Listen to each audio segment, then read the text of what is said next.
Boa noite, pessoal. Meu nome é Clarice, eu faço parte do grupo que vai falar sobre a Hildegard Elisabeth Popov e nós vamos falar sobre a teoria das relações interpessoais. Bom, Hildegard Elisabeth Popov, considerada a mãe da enfermagem psiquiátrica e também a enfermeira do século, foi a primeira pioneira teorista desde Florence Nightingale. Ela nasceu em 1 de setembro de 1909 em Reading, Pensilvânia, nos Estados Unidos. Hildegard começou sua carreira se graduando num programa de enfermagem em 1931, em Pittstown, na Pensilvânia.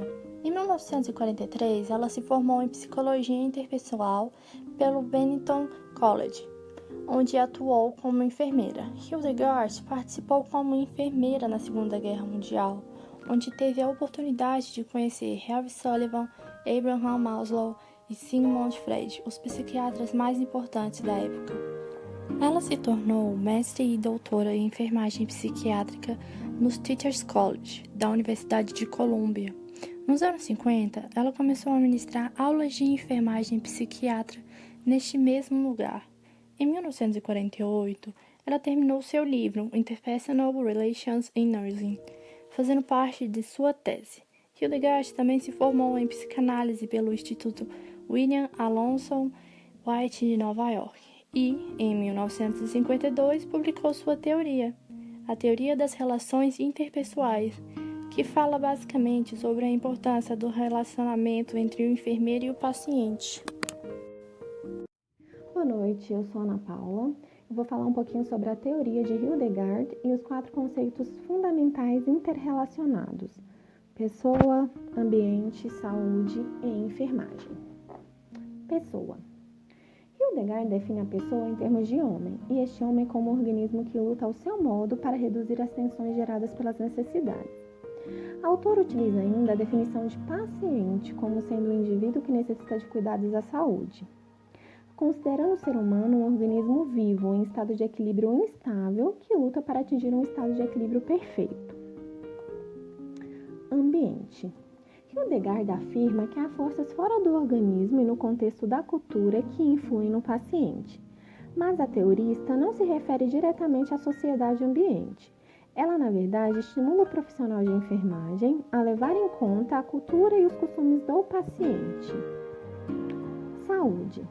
Saúde é definida como um símbolo vocabular que implica movimentos diante da personalidade e outros processos humanos em curso, na direção de uma vida criativa, construtiva, produtiva, pessoal e comunitária. Enfermagem. Hildegard considera a enfermagem uma arte terapêutica e um processo interpessoal, onde cada indivíduo é visto como ser biopsicossócio-espiritual, dotado de crenças, costumes, usos de modos de vida voltados para determinadas culturas e ambientes diversificados. Para a autora, a enfermagem é uma relação humana entre um indivíduo que está doente ou necessitando de serviços de saúde e um enfermeiro preparado para reconhecer e para responder às necessidades de ajuda ao paciente. Hildegard considera como elementos básicos ou variáveis nas situações de enfermagem as necessidades humanas básicas, a frustração, o conflito e a ansiedade, que devem ser tratados no relacionamento enfermeiro-paciente, de modo a favorecer o crescimento, ou seja, o desenvolvimento saudável da personalidade. A autora encara a enfermagem como uma força de amadurecimento e um instrumento educativo, uma vez que, à medida que o enfermeiro assiste o paciente utilizando a relação interpessoal como principal ferramenta, cresce conhecendo-se melhor e ajuda o paciente a crescer também. Boa noite, gente. Meu nome é Brisa. Se a gente for comparar a relação entre os 4 conceitos que foram apresentados, a gente vê que todos se adequam à visão do final da década de 40 e do início da década de 50. Isso na mesma época em que o livro de Hildegard foi publicado. Ou seja, naquela época ainda não havia uma ampla influência ambiental sobre o indivíduo, né? Porque, na verdade, o foco era mais nas tarefas psicológicas, aquelas pessoas que precisavam de ajuda, onde essa ajuda era encontrada em hospitais. E com isso a gente vê que os 4 conceitos da teoria das relações interpessoais de Hildegard são baseados nas teorias desenvolvimentais, do conceito de adaptação à vida e da relação ao conflito das relações interpessoais. Gente, dando continuidade a conceitos da teoria, sendo que agora não são os fundamentais, né? Que os fundamentais foram esses anteriores, a gente vem com esses outros conceitos de teoria que Peplau, ela incluía a questão do crescimento, desenvolvimento, comunicação e papel, né? E ela dizia que esses conceitos, ele começaria numa padronização e que a base desses conceitos seria a comunicação, né? Ela diz que a comunicação é um processo de solução de problemas. E isso é muito verdade. A gente vê isso no dia a dia, né? Na nossa casa, no nosso trabalho, nas nossas amizades, nos nossos namoros. E é uma coisa que não só limita a enfermagem, né? Vai para todas as profissões aí, para nossa vida, inclusive. Então, ela vem dizendo pra gente a importância dessa comunicação, né? E dentro disso, ela vê algumas necessidades. Então, se eu tenho comunicação, eu observo a necessidade daquele meu paciente, daquele meu familiar. E nisso, ela desenvolveu algumas outras formas, né? De passos para determinar uma padronização terapêutica, né? E aí, dentro desses passos, a gente vem com a fase de orientação, que no caso é o início dessa relação, né? Não só com o paciente, mas também com a família. Vem para poder falar da necessidade dessa ajuda, para poder trazer esse conhecimento, essa bagagem, né? E também sobre a cultura, os valores, os ideais, né? É meio que acolher esse paciente, essa família, até porque é o início de uma relação. E para qualquer outro tipo de relacionamento, a gente precisa ter esse primeiro momento, né? E é o que ela faz nessa fase de orientação, tá?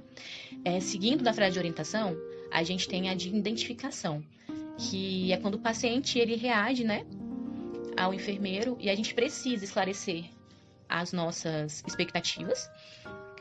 E o paciente também precisa esclarecer as expectativas. Quando as coisas estão claras, a gente consegue olhar de uma forma melhor, né? Então, essa fase de identificação é realmente a parte que a gente tem que esclarecer as coisas e até para poder lidar com algum problema, né? Ou evitar algum problema, diminuir uma sensação de impotência da parte do nosso paciente, tá bom? E assim, né, dependendo dessa situação de impotência, a gente pode estar criando uma atitude de mecanismo, né? Na verdade, de mecanismo não, de otimismo, tá bom? E é claro, assim como a parte de orientação, a identificação é um início de namoro, né? Vamos dizer assim. É aquela parte que a gente fala o que a gente quer fazer, quais são as nossas intenções, e aí a gente vai dando continuidade por um tempo, né? Um e o outro falando o que espera daquele relacionamento, tá bom? Logo em seguida, vem a fase de exploração, tá? É onde o paciente, ele começa a se sentir integrante daquele ambiente do provedor de cuidados. Então, o enfermeiro, ele vai ter essa atenção maior dele, né? Por quê? Porque já teve aqueles primeiros passos lá na frente, já teve o conhecimento, né, técnico, já teve aquela parte mais de acolhimento. Então, aqui a gente começa a explorar e ver para ele que não tem tanta ameaça, que a comunicação está sendo esclarecedora, que ele está sendo escutado, que ele está sendo para ele aceitar o que for, né, independente do que for. E assim, também tem aquela exploração de caminhos, né, dentro da saúde. Como a gente estava dando um exemplo do namoro, né, na outra, é exatamente isso. A gente está ali explorando, conhecendo, vendo a necessidade dele, né, vendo se é aquilo que ele quer para ele também, se é a mesma coisa que eu quero, se a nossa vida meio que caminha juntos, se os planos são os mesmos, se os sonhos são os mesmos, né? Então a gente tem essa relação, tá bom? Em seguida vem a parte de solução, que ela é a última desse processo, né? Que ela presume-se na necessidade do paciente e já foram satisfeitas, né? Já foi feito todos os esforços que a gente tinha feito, ocorre a solução da relação terapêutica. E voltando na nossa analogia, aqui o namoro foi concretizado, o pedido foi feito, né? Então, as expectativas foram alcançadas, os objetivos foram alcançados e a gente conseguiu chegar onde a gente queria, tá bom? Diante de todas essas execuções, né, das fases que foram citadas acima, a gente tem alguns papéis profissionais os quais a gente consegue descrever, né? E aí, desses papéis, são alguns que a gente consegue agora dar exemplo, exemplificar com o nosso dia a dia que a gente está passando hoje, né? Que é o papel do professor, que no caso é a nossa professora querida aqui, a professora Leila, né? Que vem, que compartilha esse conhecimento, que fala pra gente da questão do respeito, que mostra pra gente as teorias, que vem dar esse conhecimento de base aí pra nossa função, pra nossa profissão, né? Em seguida vem o recurso. O recurso é o que fornece essas informações específicas. Eles vão auxiliar, né, essa outra pessoa, no caso, a gente, né, a ter esse conhecimento. O conhecimento que a professora passa pra gente, né? O recurso é esse. Também tem a parte do líder. O líder é aquele que executa o processo, né? Dá o início, que faz a manutenção. A gente também tem claramente isso em todos os trabalhos que a gente já vem fazendo em grupo. E é nítido, mesmo a gente sem se conhecer pessoalmente, a gente já vê que tem algumas pessoas que são líderes, né? E isso é fantástico. A gente também tem a parte especialista técnico, que ele vem mais essa parte de especialização mesmo. Pegando do nosso trabalho hoje, a gente teve que ter uma pessoa mais especialista na questão de edição de vídeos, um exemplo, né? Então, é aquele que tem a capacidade de usar alguns equipamentos para a tarefa ser desenvolvida, né? Que no nosso caso, hoje, foi o nosso trabalho de bioética, né? E por último, vem o substituto, que é aquele que assume o lugar do outro, que no caso, o que a gente veio fazendo esse trabalho inteiro. Veio a Clarice fazendo a apresentação, agora eu tô falando aqui, daqui a pouquinho eu vou passar a palavra pro Beni. Então, essa questão mesmo de substituir, tá? A palavra mesmo em si. E ainda, a Plepal, ela descreve que ainda tem 4 expectativas psicobiológicas, né? Que são as necessidades, as frustrações, conflito e ansiedade. Nessas experiências, elas proporcionam, né, energia que é transformada em alguma forma de ação. Então, a Plepal, ela não utilizava conceitos teóricos de enfermagem para identificar e explicar essas experiências, que completavam respostas destrutivas ou construtivas, tá? O que acontece? Isso era externo, então são coisas que a gente não consegue controlar do outro. Basicamente, ela não colocou dentro das suas teorias essas partes de experiências psicobiológicas por conta do controle, né? Porque vai ter que ter uma outra ação. E aí, tendo essa outra ação, a gente já entra com a questão dos conceitos, né? Que é a comunicação, ver o que está precisando, essa abordagem, tá bom? Vou passar a palavra para o meu amigo Benjamin, que ele vai dar continuidade ao nosso trabalho. Muito obrigada e boa noite.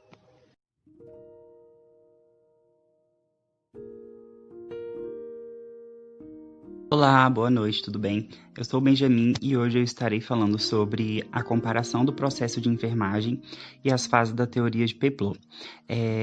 Para atender a assistência de enfermagem, Peploe desenvolveu uma série de passos que seguem determinado padrão terapêutico, cujo centro está a relação enfermeiro-paciente, qual é flexível, baseados nos princípios científicos e aquisições de papéis.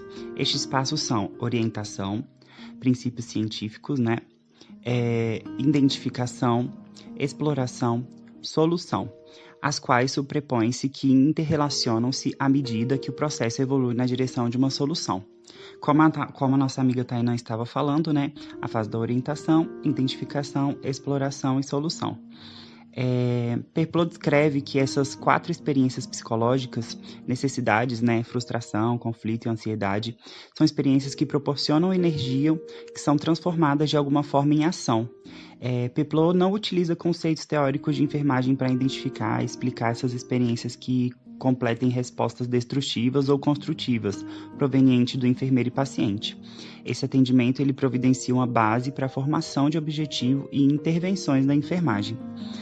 No processo de enfermagem, a gente tem a verificação, que coleta a análise de dados de acordo com a necessidade percebida, iniciado pela enfermeira ou pelo enfermeiro.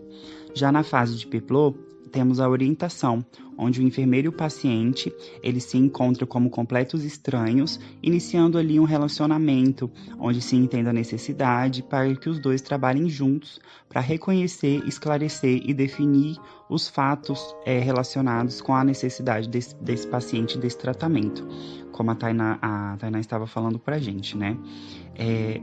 Já nos processos de enfermagem, o diagnóstico da enfermagem, que são metas mutuamente fixadas.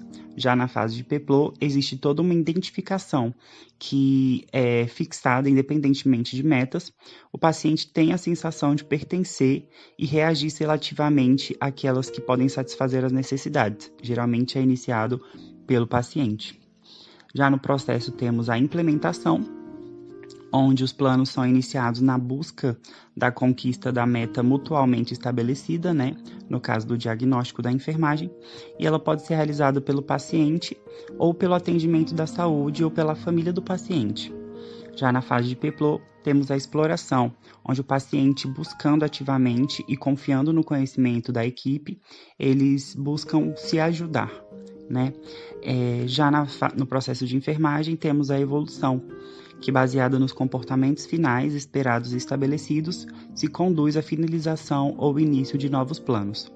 Na fase de PEPLO, temos a resolução, onde ocorre, após outras fases completadas com sucesso e alcançadas, a finalização daquele processo. Observamos, então, que há uma significativa relação entre as fases do trabalho teórico de PEPLO, que preconiza o processo de enfermagem, pois há uma continuação de ambos, que enfatizam as sequências lógicas dessa interação terapêutica, onde são incluídas como ferramentas básicas a observação, a comunicação e os registros utilizados pelo enfermeiro ao desenvolver de suas ações. Olá pessoal, meu nome é Davi e hoje eu vou falar sobre a origem da teoria interpessoal de Peplau. Peplau usou conhecimento emprestado da ciência comportamentalista e do que possa ser chamado de modelo psicológico.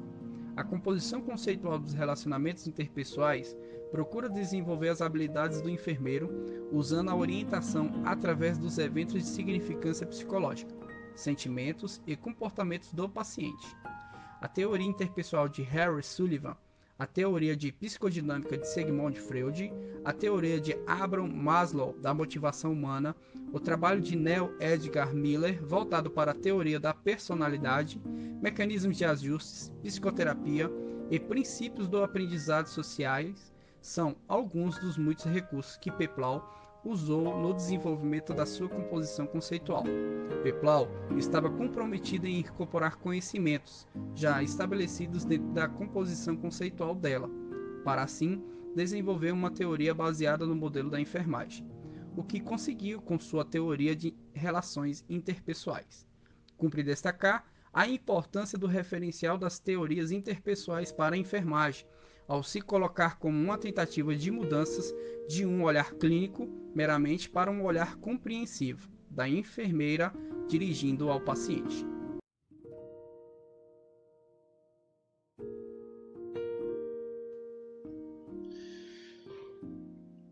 Metodologia da teoria das relações interpessoais.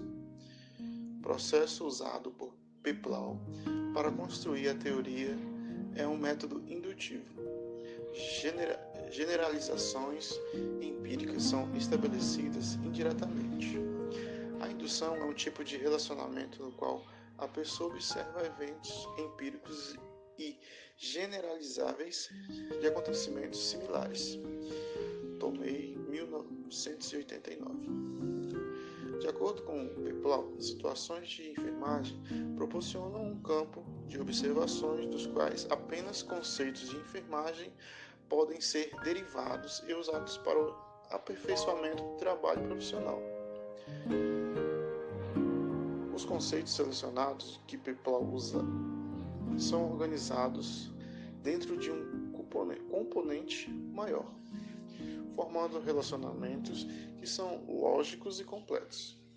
Os relacionamentos descrevem comportamentos que ocorrem na interação enfermeiro e paciente. Percebe-se ainda que, além do método indutivo, Peplau utilizou também conhecimentos mais amplos de outras ciências. Daí pode-se afirmar que o método que melhorou responde pela teoria das relações interpessoais. É o método hipotético dedutivo.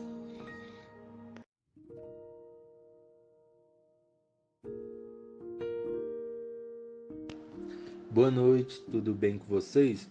Sou Itamar e vou falar um pouco sobre sua aceitação e utilidade.